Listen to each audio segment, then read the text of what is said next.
Voimavarakeskus Tempo on kehittänyt maksuttoman ensitieto- ja omahoitopaketin perheille, joissa on alle kouluikäinen äänkyttävä lapsi.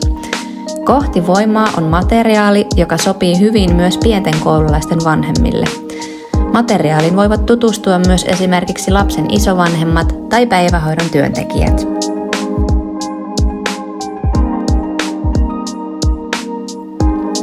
Varhaisen tuen avulla äänkytys tunnistetaan neuvolassa ajoissa sekä perhe- ja varhaiskasvatus osaavat tukea lapsen puheen sujuvuutta oikea-aikaisesti.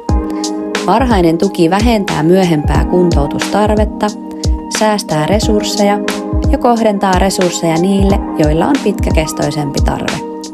Jonotusaika puheterapiapalveluihin myös lyhenee.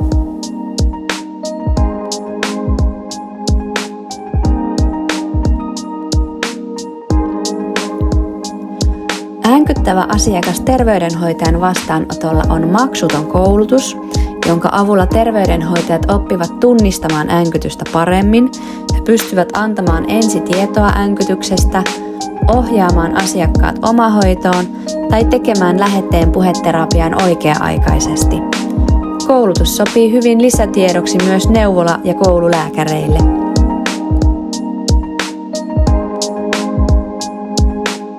Äänkyttävä lapsi varhaiskasvatuksessa on maksuton koulutus varhaiskasvatuksen työntekijöille. Koulutuksen avulla he oppivat tunnistamaan ja tukemaan lapsen puheen sujuvuutta arkipäivän puhetilanteissa.